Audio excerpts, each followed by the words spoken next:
오늘 우리에게 주시는 하나님의 말씀은 사도행전 28장 11절부터 22절 말씀입니다.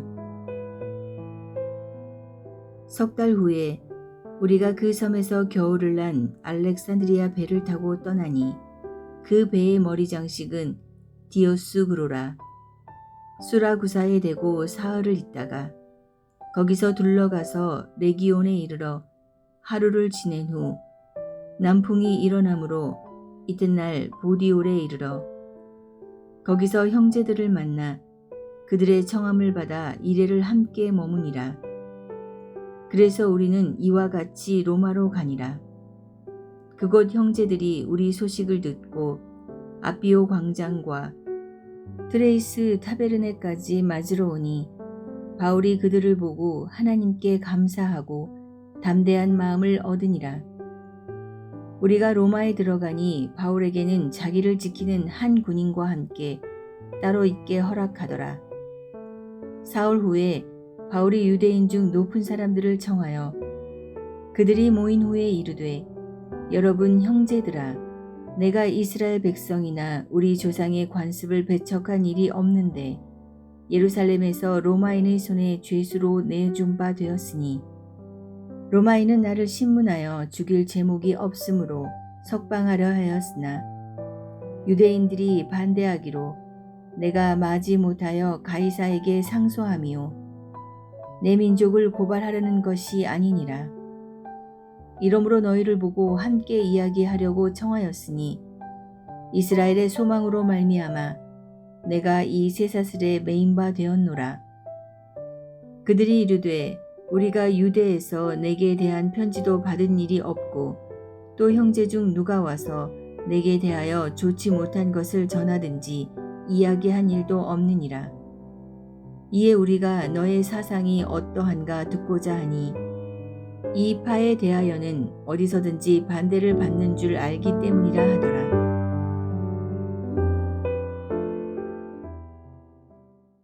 사도 바울을 포함해 276명이 탔던 범선은 율라굴로 광풍에서 침몰한 것이 아니라 광풍을 벗어나 멜리데 섬에 가까스로 도착을 했습니다.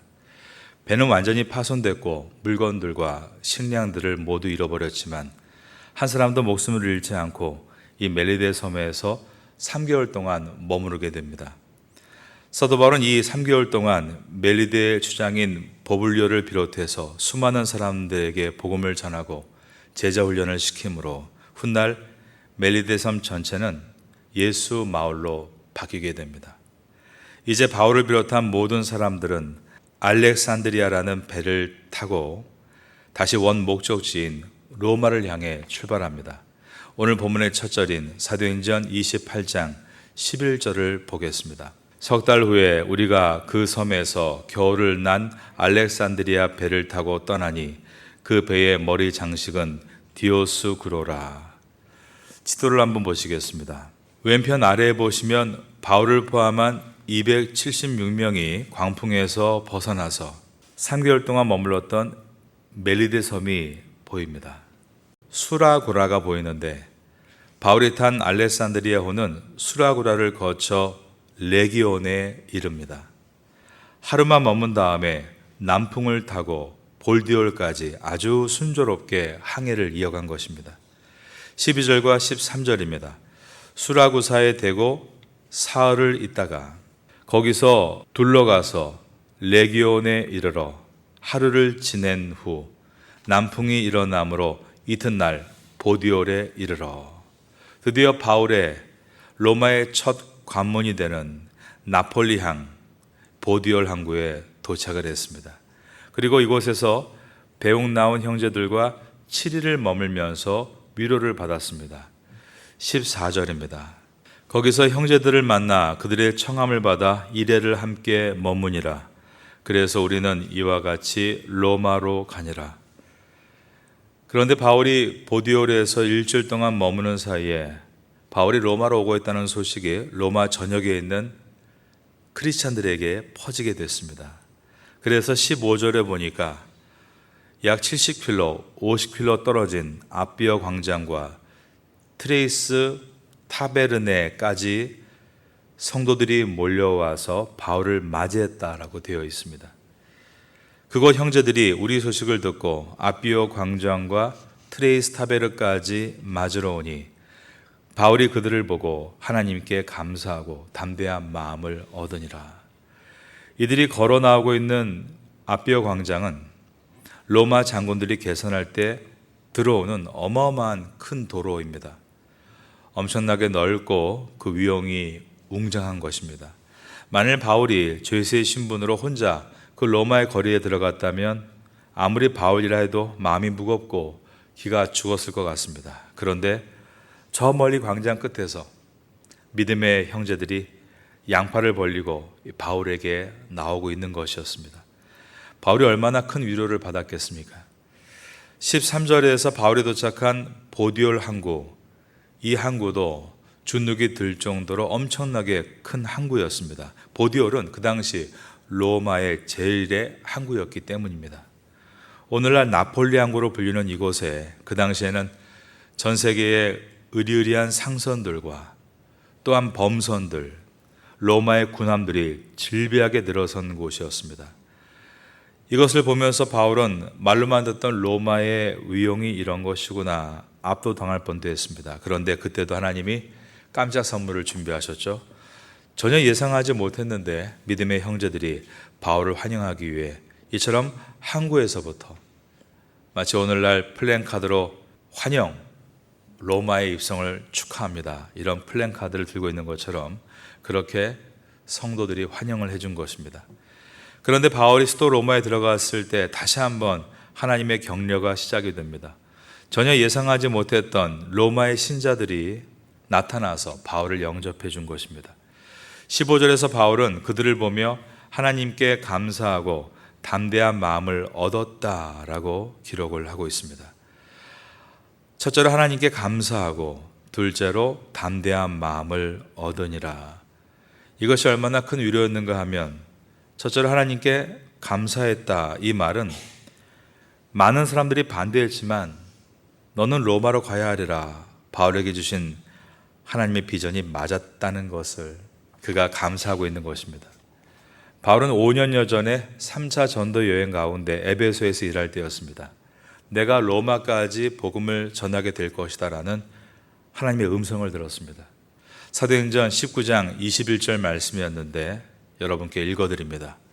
이 일이 있은 후에 바울이 마게도냐와 아가야를 거쳐 예루살렘에 가기로 작정하여 이르되 내가 거기 갔다가 후에 로마도 보아야 하리라. 그때는 정말 까마득한 꿈이었습니다. 그 후로도 바울은 로마로 가고 싶어 했지만 갈 수 있는 길이 전혀 없었던 것입니다. 그런데 몇 년 있다가 예루살렘에 가게 됐는데 그곳에서 유대인들에게 테러를 당하고 로마 군인들이 개입돼서 체포됐는데 바울이 로마 시민권자임을 알고 로마의 군인들이 바울을 두려워하면서 예루살렘에서 수백의 군사로 바울을 가이사랴로 후송했습니다. 거기서 로마 총독 앞에서 내가 로마 시민권자이니 로마 황제 앞에서 재판을 받게 해달라는 말이 튀어나오면서 그는 로마로 가는 배를 탔던 것입니다. 하지만 그 배는 유라굴로라는 광풍을 만나 거의 깨어지게 되었고 941생으로 깨진 배에서 탈출해서 멜리데 섬에 내려 3개월을 머물게 되는데 다시 새로운 배를 만나서 그 배를 갈아타고 드디어 로마에 도착하게 된 것입니다. 하나님은 오래전에 그때 그 예언의 말씀으로 바울에게 로마로 갈 것이다 라는 비전을 주셨습니다. 그때 바울이 자기가 생각했던 최대의 사역이었던 유럽 전도가 끝나가고 있을 때였습니다. 하나님은 과거에 바울이 그의 최대 사역이었던 아시아 전도를 마치려고 했을 때 유럽의 비전을 보여주셨는데 유럽의 사역이 끝나갈 때는 로마의 비전을 보여주셨습니다. 그리고 정말 하나님께서 바울을 로마까지 이끌어 주셨습니다.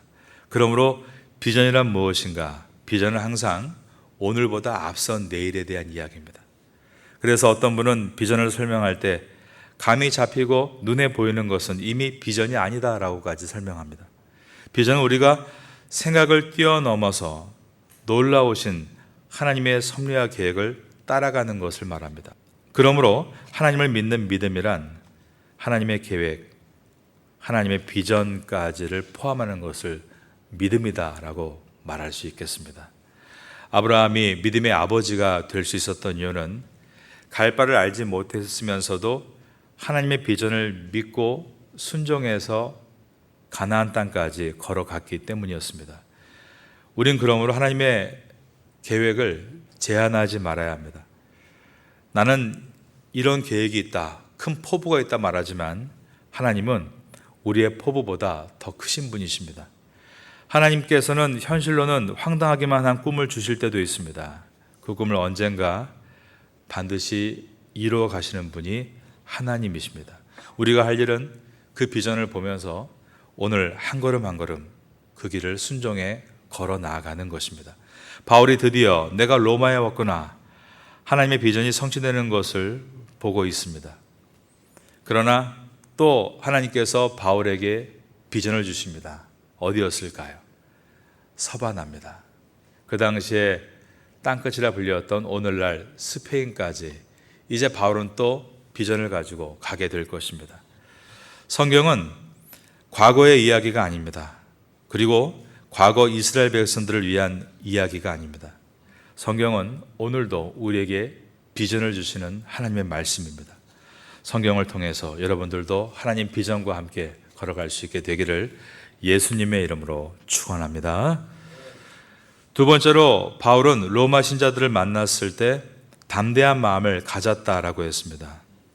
목회자가 성도를 통해 담대한 마음을 갖게 된 것입니다. 천하의 바울도 로마로 들어오기 전에는 많이 떨렸을 겁니다. 내가 하나님 말씀에 순종해서 로마로 들어가지만 과연 이 로마 제국에 내가 전하는 복음이 통할까? 이렇게 생각했는데 하나님께서 보디올 항구에서부터 환영객들을 준비시켜 주시고 아비오 광장과 트레이스 지역에서도 바울을 마중 나오는 성도들을 준비시킨 것을 보면서 바울이 무척 위로와 힘을 얻고 담대함을 얻게 된 것입니다. 하나님은 우리의 길을 인도하시고 우리가 끝까지 갈 수 있도록 격려해 주시는 분이십니다. 바울아, 봐라, 너 혼자가 아니다. 여기에도 하나님의 교회가 있다. 하나님의 사람들이 있다. 제국의 로마라는 이곳을 겁내지 말아라. 내가 너를 통해서 이 로마 제국에도 복음을 전할 것이다. 이 비전을 사람들을 통해서 다시 한번 확증시켜 주신 것입니다. 실제로 200년 뒤에 로마 제국이 기독교의 나라가 됩니다.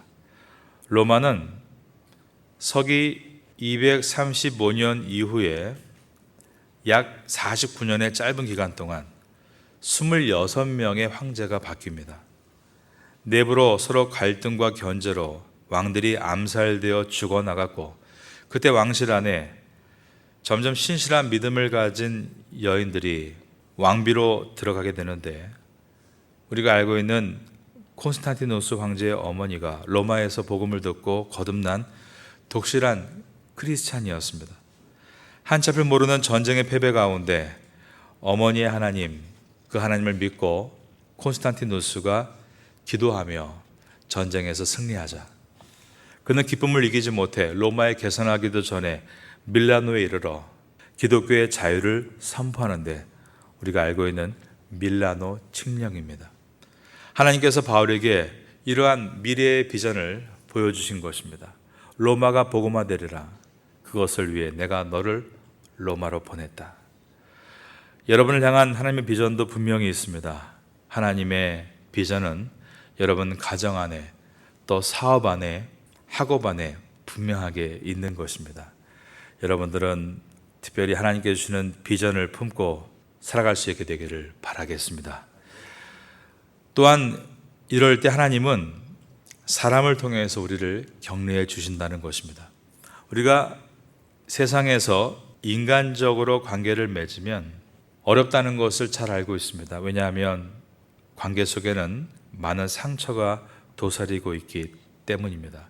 하지만 믿음 안에서 신앙적으로 인간관계를 맺으면 오히려 상처를 딛고 위로와 함께 새롭게 일어나는 일들을 많이 경험하게 됩니다.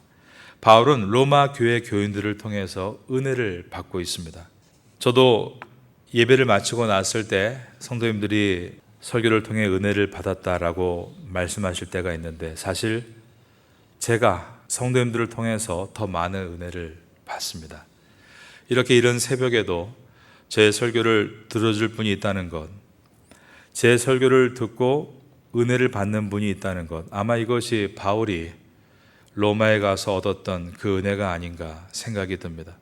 하나님께서 우리에게 주신 만남이 있습니다. 우연이 아닙니다. 아주 먼 옛날부터 하나님께서 이미 준비하신 것입니다. 그런 원리로 볼 때 바울이 이 로마의 형제들을 만나는 것은 우연이 아니라 이미 오랜 전부터 준비하신 계획이 있었습니다. 그렇다면 저와 여러분의 만남도 마찬가지입니다. 오래전부터 준비된 만남입니다. 서로를 격려하고 세워주며 태국을 향한, 그것을 넘어서 아시아를 향한, 그리고 세계를 향한 그러한 꿈을 이루어가라고 우리를 이 태국의 파타야 땅에 함께 불러주신 것입니다. 그래서 믿음이란 기대와 연결되어 있습니다. 기대하는 것입니다. 하나님께서 앞으로 우리의 만남을 통해 어떠한 일들을 이루어 가실까 소망으로 기대하는 것이 믿음인 것입니다. 마침내 바울이 로마에 도착을 합니다. 16절을 보겠습니다. 우리가 로마에 들어가니 바울에게는 자기를 지키는 한 군인과 함께 따로 있게 허락하더라. 드디어 로마에 도착했을 때 이때까지 바울을 호송했던 백부장이 황제 시위대에게 바울을 인수인계합니다. 그동안 바울을 데리고 오면서 테러리스트들과 싸우고 배가 난파당해 거의 죽음 직전까지 고생을 해오다가 드디어 바울과 헤어지게 된 것입니다. 참 서운했을 것이라고 생각이 듭니다. 사실 이 백부장이 바울을 아끼지 않았다면 바울은 배가 자초됐을 때, 그래서 사람들이 모두 배를 버리고 섬까지 헤엄쳐 가야 할 때 로마의 군율대로 탈옥을 막기 위해 즉결 처형을 당해야 했습니다. 부하들도 죄수들을 모두 죽여야 한다고 했을 때 하나님께서 백부장에게 바울을 아끼는 마음을 부어주셔서 백부장이 바울을 끝까지 살리기 위해 죄수들을 헤엄치게 했었던 일이 있습니다. 그리고 멜리데 섬에 들어갔을 때 바울이 그곳에서 뱀에 물렸죠. 그런데 바울이 죽지 않고 오히려 그 사건 때문에 멜리데의 주민들이 예수님께 나와 복음을 듣고 거듭나게 되었습니다. 이러한 생생한 현장을 목격했던 자가 바로 백부장 율리오입니다. 그런 바울과 헤어질 때 얼마나 그가 서운했을까. 로마에 도착하자마자 이 둘은 헤어지고 황제 시위대가 바울을 인계받아 감옥으로 이송합니다. 어떤 분위기였는가 하면 아래에 30절에 보시면 바울은 처음에 영내 감옥에 있다가 나중에 군영 밖에 새 집으로 옮겨지게 됩니다. 로마의 시민권자였기 때문에 상당한 특별 대우를 받았다는 것입니다. 하지만 단 한 가지, 로마 법에 의해서 감시하는 병사와 한 명과 바울을 얇은 쇠사슬로 연결시켜 놓았습니다. 그리고 한 병사가 24시간, 그러니까 하루를 함께 있고 또 그 다음 날은 다른 병사가 와서 바울과 함께 수갑에 채워 있는 형식이었습니다. 근데 말이 감시지 바울에게는 할렐루야인 것이죠. 돌을 던지는 사람에게도 복음을 전했던 바울 아닙니까? 반나절만 붙어 있었던 감옥의 간수에게 복음을 전하고 그날 밤에 그의 모든 가족을 예수 믿게 했던 바울이 아닙니까? 그런데 바울에게 하루 내내 24시간을 붙어 있다면 바울이 무엇을 했을까요? 당연히 복음을 전했겠죠. 로마 병한테 하루 종일 로마서, 디모데전후서, 빌립보서를 강해했을 것입니다. 그러니까 로마 병사가 하루만 지나면 마음이 다 풀리고 예수님을 바라보는 그런 크리스찬이 되어가는 것입니다. 로마 제국이 완전히 바울에게 군 선교를 하라고 문을 열어준 격이 되었습니다. 한 사람 바뀌면 또 그 다음 사람이 오고 그렇게 계속 복음을 전할 수가 있었습니다. 실제로 바울이 우리가 알고 있던 이달리아 부대 백부장 고넬료를 전도하고 그의 가족을 변화시킨 것뿐 아니라 감옥에 있던 은퇴 장교였던 간수에게 복음을 전한 것 외에 이렇게 로마 군선교를 많이 했다는 것이 기록에 남아 있습니다. 그래서 로마 군대 안에 아주 빠르게 복음이 확산되었다. 이러한 기록이 있는 것입니다. 저는 오래전에 태국에 크리스찬 군 장성인데 투스타를 만난 적이 있습니다. 그분의 소개를 받고 또 태국에도 보안사 같은 곳이 있습니다. 어떤 중요한 경찰 인물을 맡는 부대인데 거기에 군 장교를 또 소개받았는데 그분은 원스타였습니다. 그분이 저를 초대해서 부대 안에 있는 예배를 찾아갔던 일이 있습니다. 참 재미있는 장면을 보았는데 원스타 군 장성이 앉아 있었고 경찰 중에 크리스찬 간부가 와 있었고 또 제 기억에 육군, 해군 또 한 명씩 와 있었습니다. 저까지 한 대여섯 명밖에 되지 않는데 그 자리에서 예배를 드리는데 그 원스타 되시는 보안사 장교가 기타를 들고 찬양을 하는 겁니다. 근데 제 기억에 기타를 썩 잘 치지는 못했습니다. 그런데 주님을 찬양하고 싶은 뜨거운 마음 때문에 기타줄을 튕기면서 먼저 그 나라 보이를 구하라 이런 것들을 태국말로 종사웽하 밴딩 공프라짜 부르면서 함께 찬송하고 예배했던 기억이 있습니다. 우리나라는 군선교가 굉장히 발달되어 있죠. 어렵고 힘든 처지에 있는 군인들 속에 복음이 삽시간에 들어가듯이 바울이 복음을 전할 때 로마 군내에 복음이 엄청나게 빠르게 확산되어 갔던 것입니다. 여러분 옆에 할 수 없이 묶여있는 사람들이 있으십니까? 그분들을 전도해야 합니다. 회사 동료, 어디 가겠습니까? 늘 여러분 옆에서 함께 일해야 하죠. 하나님이 여러분의 가족을 그냥 묶어두신 것이 아닙니다. 알아서 나중에 예수 믿겠지. 아닙니다.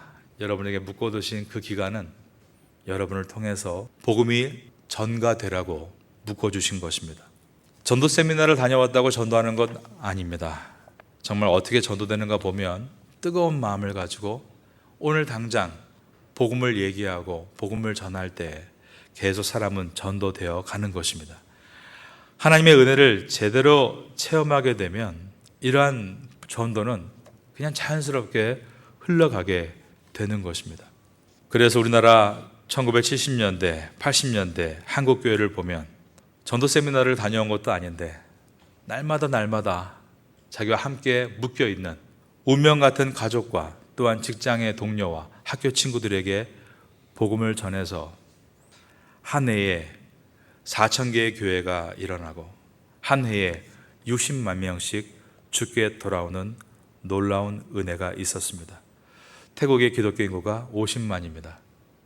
20몇 년, 100년 같은 숫자지만 사실 하나님께서 역사하시는 그 역사의 현장 속에 뜨거운 마음을 가진 바울과 같은 전도자가 있으면 1년 만에 60만 그 이상 돌아올 수 있고 태국의 교회가 지금 약 3,500여 개 교회가 있습니다. 그런데 한국의 그 작은 나라에서 1년에 4,000개의 교회가 일어났다는 것은 정말 그런 뜨거운 부흥이 일어나면 단 1년 만에도 태국의 모든 교회들 이상으로 늘어날 수 있다는 엄청난 이야기입니다. 여러분들은 누구와 묶여 있습니까? 적어도 여러분 회사의 동료들, 또 여러분 가정 안에 매반이 있으신 분들은 또 여러분 무반 앞에 경비원이 있는 분들, 청소하는 분들은 여러분이 편하라고 붙여준 분이 아니라 복음을 전하라고 붙여준 분들입니다. 바울은 일단 자기 옆에 걸리면 다 전도했습니다. 거리의 상인이건 고위 관직자이건 심지어 옆에 있는 간수까지 다 전도한 것입니다. 바울은 구금 상태이긴 하지만 또한 동시에 중요한 일을 했는데 17절로 20절에 보면 로마에 살고 있는 유대인 지도층 인사들을 만났습니다. 바울이 이렇게 열심히 복음을 전하는 중에 또 특별히 먼저 유대인의 높은 사람들을 만난 이유가 무엇일까요? 왜냐하면 바울이 지금까지 경험을 비추어 봤을 때 이방 도시에서 복음을 전할 때 가장 큰 장애물이 바로 그 지역의 유대인 원로들이었기 때문입니다. 그들이 사람을 세워서 집단 농성을 일으키면 복음화를 가로막기 때문이었습니다. 이 당시에 로마에는 10,000명의 유대인들이 살고 있었다라고 전해집니다. 회당이 7개가 있었습니다. 그래서 거기에 관련된 지도자들이 17절부터 이 바울의 얘기를 듣는데 바울은 아주 겸손하고 또한 정성스럽게 왜 로마에 왔는지에 대해서 설명을 합니다. 그런데 이 얘기를 들어보면 바울이 유대 지도자들의 방해에 대해서 매우 많이 염려하고 있다는 것도 보게 됩니다. 늘 담대하게 뚫어가던 바울이 이 로마에서는 굉장한 경계심을 가지고 부드럽게 시작을 하고 있는 것입니다. 그런데 유대 종교 지도자들의 이야기는 아주 의외의 이야기였습니다. 그것은 자신들은 바울에 대해서 그러한 문제를 들어본 적이 없고, 그러나 기독교가 많이 확산되고 있다는 그것에 대한 이야기는 좀 들었을 뿐이다. 아주 유연하게 바울을 받아주었던 것입니다. 21절과 22절 두 절입니다. 그들이 이르되 우리가 유대에서 내게 대한 편지도 받은 일이 없고 또 형제 중 누가 와서 내게 대하여 좋지 못한 것을 전하든지 이야기한 일도 없느니라. 이에 우리가 너의 사상이 어떠한가 듣고자 하니 이 바에 대하여는 어디서든지 반대를 받는 줄 알기 때문이라 하더라. 이처럼 로마에 있는 유대인들은 다른 지역과 다르게 굉장히 열려있는 사람들이었습니다. 워낙 거리가 멀리 떨어져 있기 때문입니다. 더 중요한 것은 바울이 로마 시민권자로 이 로마에 왔기 때문에 자기들이 이 바울에 대해서 어떤 문제를 일으켜서 로마에 밑보이기 쉽지 않은 마음도 있었던 것입니다. 즉 하나님께서 모든 것을 다 계획하시고 그를 인도하신 것이었습니다. 그런데 너무 바울이 생각을 많이 한 것이죠. 바울의 위대함만을 기록하지 않고 또 바울의 약함도 기록하고 있는 부분입니다. 여러분, 우리도 마찬가지입니다. 크리스찬으로서 살면서 주님의 일을 열심히 하다 보니까 너무 생각이 많아지는 겁니다. 그래서 생각이 가득 차서 한 번은 걸러내고 필터링을 해야 될 때가 있습니다. 우리가 너무 생각을 많이 할 때 우리가 늘 기억해야 되는 것은 그 생각 이상으로 기도를 적게 하고 있다는 것을 생각해야 됩니다. 여러분들은 이제 이 사도행전을 마무리해 가면서 무엇보다 생각을 많이 하는 사람이 아니라 기도를 많이 하는 성도가 될 수 있기를 주님의 이름으로 축원합니다.